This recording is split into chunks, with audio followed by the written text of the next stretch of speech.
ගොවි ජනතාව නෙලා ගන්නා අස්වැන්න ගුණාත්මකව ගබඩා කරගත හැකි නම් ලබාගත හැකි ආදායම වැඩි.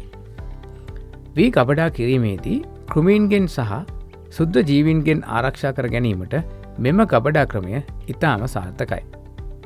වායු රෝධක ගබඩාකරණය තුළින් බිත්තර වී වසරක පමණ කාලයක් තබාගත හැකි. ලීටර් 1000ක බැරලයක බුසල් 60ක් පමණ ගබඩා කළ හැකි. මුන්, කව්පි, උඳුවැනි භෝගවල අස්වනු නෙලන කාලයේදී බීජවල ගුණාත්මය රැකෙන ලෙස ගබඩාකරණයට මෙය කදිම අවස්ථාවක්. ගබඩාව තුළ සුද්ධ ජීවීන්ගෙන් හා කෘමීන්ගෙන් වන හානිය නතර කර ගැනීමට හැකි බව පර්යේෂණ වලින් ඔප්පු වී තිබෙනවා. එමෙන්ම බිත්තර වී ගබඩා කිරීමෙන් බීජවල ජීවිතාවය අඩු නොවී පවත්වා ගැනීමට හැකියාව ලැබුණා. අපිට මේ වායු රෝධක ප්ලාස්ටික් ගබඩා තුල මේ දාන්නේ විශේෂයෙන් මේ රන්ලු කුලේ භෝග ගබඩා කිරීම සම්බන්ධයෙන් අපි කරපු පර්යේෂණ අපි කියන්න සතුටුයි, අති සාර්ථක වෙලා තියෙනවා. මේ ක්‍රමයේ යටතේ අපිට පාරිභෝගිකයන්ට 100% අපිට බලාපොරොත්තු දෙන්න පුළුවන් මේ ගබඩා තුලින් නිෂ්පාදනය කරන ආහාර පැකට් කරලා ඇසුරුම් කරලා අපි අනාගතයේ ඔය ගැප් සහතික යටතේ කුෂිකාර්ය දෙපාර්තමේන්තුවේ පාරිභෝගිකයට දුන්නාන් පස්සේ අපිට පුළුවන් ඒකේ කිසිම රසායනිකයක් නැහැ කියලා ඔප්පු කරලා පෙන්නන්න. මොකද මේකේ අපි එහෙම කරන්නේ නැහැ. මේකේ තියෙන ස්වභාවික කාබන් ඩයොක්සයිඩ් වලින්ම සත්තු විනාශ කරන ක්‍රමයක්. ඉතින් ඇත්තටම අතීතයේ තිබුණා මේ අපේ ක්‍රම. දැන් අපේ ඈත් වෙලා. ඉතින් ඒකින්ද මම හිතනවා ශ්‍රී ලංකාවේ පාරිභෝගික අනාගතයේ බලාපොරොත්තු ගන්න පුළුවන් තමන්ගේ ආහාර වශවිස නැහැ කියලා. ඒ වගේම අපේ ගොවි ජනතාවට වැඩිපුර ආදායමක් ලබා ගන්න පුළුවන්. අනිත් පැත්තෙන් ලංකාවේ බීජ ප්‍රශ්න විසඳන්න පුළුවන්. මේක හොඳ පියවරක් කියලා මම හිතනවා මේ පර්යේෂණ කරපු සමාජික විදිහට. ශ්‍රී ලාංකිකයන් වාර්ෂිකව මුංගට විශාල ප්‍රමාණයක් පරිභෝජනය කරනවා. මෙයින් වාර්ෂිකව මෙට්‍රික් ටොන් 9000ක් පමණ ලංකාවේ නිෂ්පාදනය කරනවා. මුං වගාවකින් අක්කරයට කිලෝග්‍රෑම් 350ක් 400ක් පමණ සාමාන්‍ය අස්වැන්නක් ලබාගත හැකි. අස්වනු නෙලන අවස්ථාවේදී දැන් හොඳ මිලකට මුං ඇට අලෙවි කළ හැකි.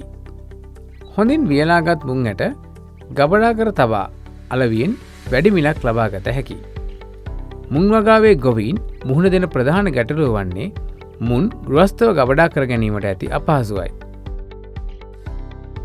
විශේෂයෙන් අතිරේක ආහාර භෝග බීජවල කව්පි මුං ඇට වගේ බොහෝ වෙලාවට ඒ වගේ ගබඩා කරගෙන යාමේදී කෘමි හානි ගැටලුවක් තියෙනවා විශේෂයෙන්. ඉතින් ඇත්තටම පැල්වෙහෙර අපේ ගබඩාවල වුණත් අපි බීජ විශාල ප්‍රමාණයෙන් ගබඩා කරනවා.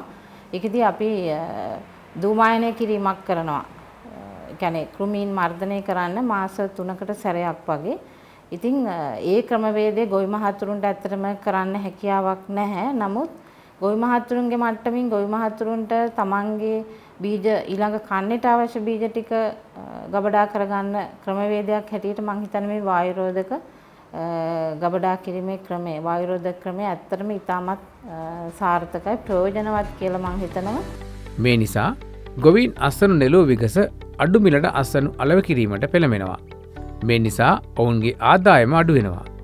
ඒ වගේම බීජ ලෙස මුං ගබඩා කිරීමට හැකියාව නොලැබෙන අතර ඊළඟ කන්නේ වගාවට බීජ ලබා ගැනීමට නොහැකි වීමේ ගැටලුවටද මුහුණ දී තිබෙනවා. මෙම ප්‍රශ්නවලට පිළියමක් ලෙස වායුරෝධක ප්ලාස්ටික් බැරල් තුල මුං ඇට ගබඩා කිරීමේ පර්යේෂණයක් පැල්වෙහෙර බීජ හා රෝපණ ද්‍රව්‍ය ගබඩාවේදී සිදු කළා.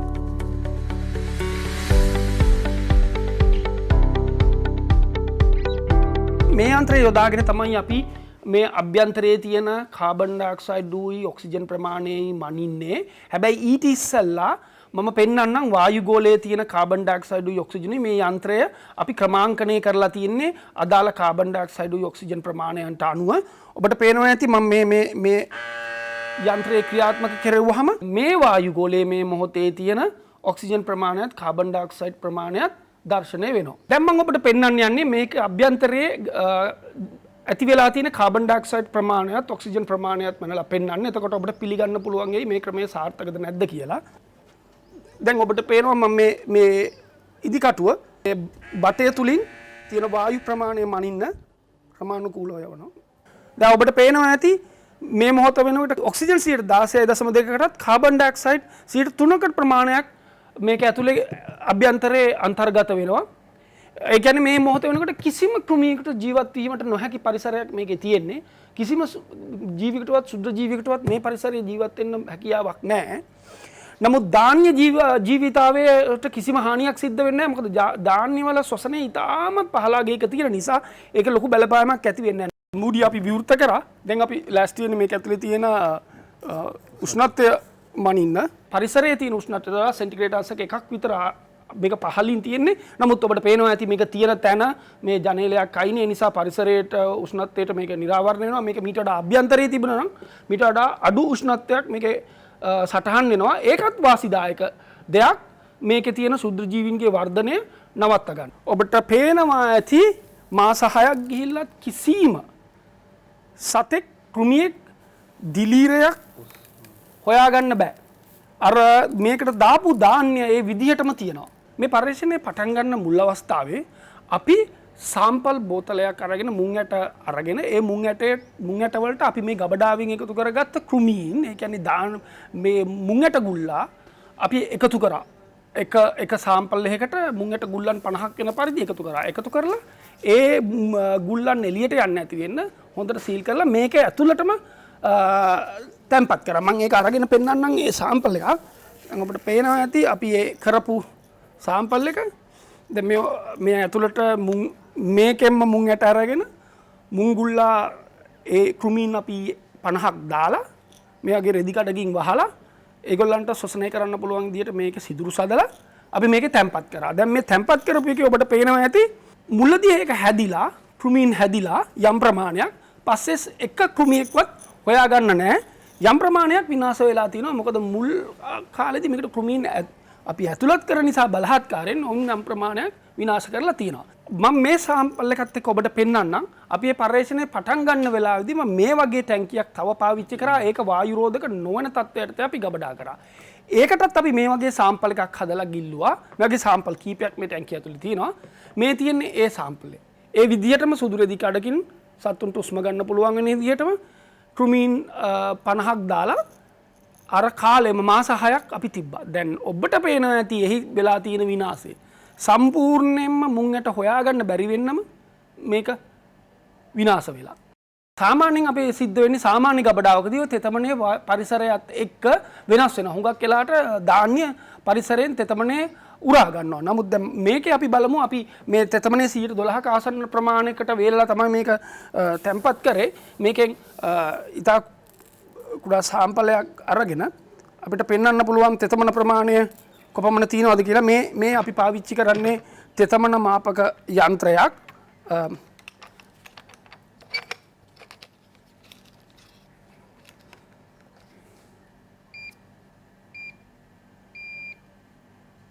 ඔබට පේනවා ඇති 12.6ක් තෙතමනේ මෙහි රඳවාගෙන තියෙනවා. ඒ කියන්නේ තෙතමනේ වැඩිවීම හෝ වෙනස් වීම ඉතාම අල්පයි. අර අපි දාපු තෙතමන ප්‍රමාණයට ආසන්න අගයක් තාමත් මෙහි පවතිනවා. එම පර්යේෂණයෙන් අස්වනු නෙලා මාස 11කට පසු මුං ඇටවල ජීවිතාවය 92ක මට්ටමේ පවත්වා ගැනීමටත් මාංශභෝග ගුල්ලාගේ හානිය සම්පූර්ණයෙන් නතර කර ගැනීමටත් හැකියාව ලැබුණා. ගොවි ජනතාවට අවශ්‍ය නම්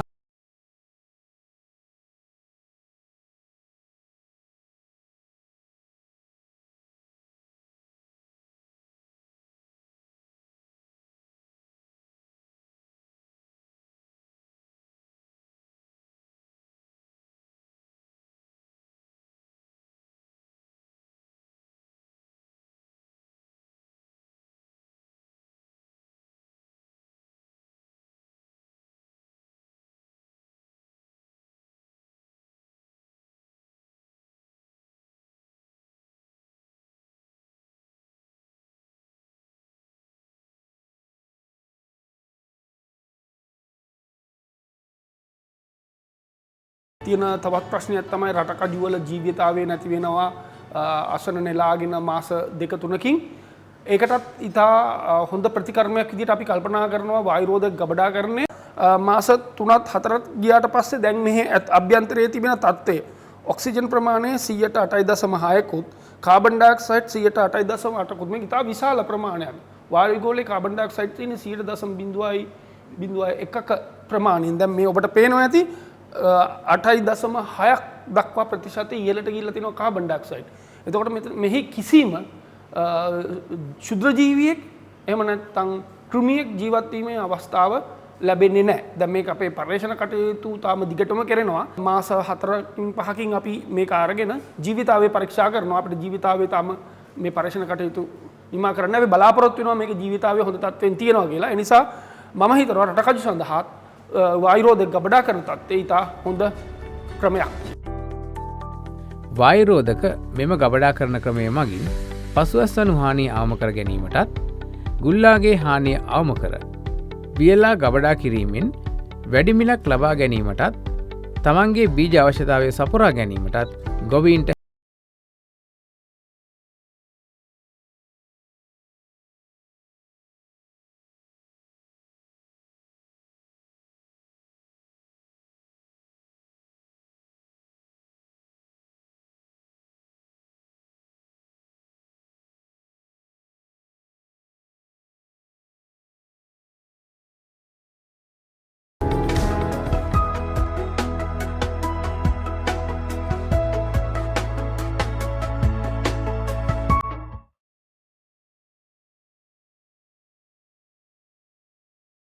ශතවර්ෂ ගණනාවක් ඈතට දිව යන ගෙවතු වගාව පවුල් ගොවිතැනේ සහ දේශීය ආහාර පද්ධතිවල අනිවාර්ය අංගයක් වුණා.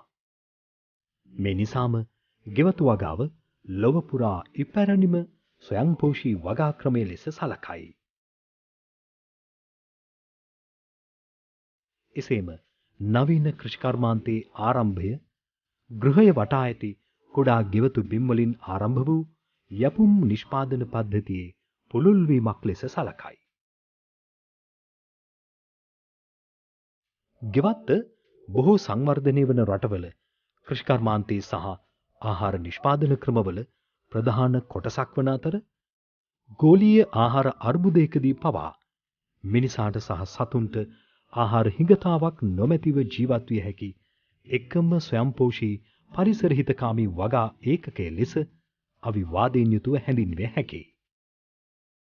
එයින් ගෙවතු වගාව එදා සිට අද දක්වා විවිධ අයුරින් විවිධ තේමාවන් විවිධ සංකල්පයන් සහ තාක්ෂණික හඳුනා දීම් ඔස්සේ පන්නරය ලබා ඇත.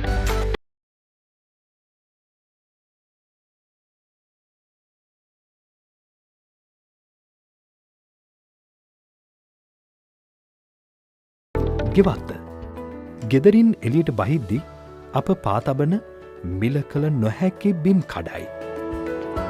අප ජීවත්වන නිවස වටා ඇති සීමිත පරිසරය ගෙවත්තයි. ප්‍රමාණින් කුඩාවුවත් ඉඩකඩින් සීමිත වුණත් ගෙවත්ත තුළ පවතින ජීවි විවිධත්වය ඉතා ඉහළයි. අපට තියෙන සීමිත ඉඩක් සීමිත සම්පත් ප්‍රමාණයක් වුවත් ගෙවත්තක් පිහිටුවන්න ගෙවත්තක් ආරම්භ කරන්න පවත්වාගෙන යන්න වගේම අපේක්ෂිත ප්‍රතිඵල ලබා ගන්න ඒ බාධාවක් නොවේ.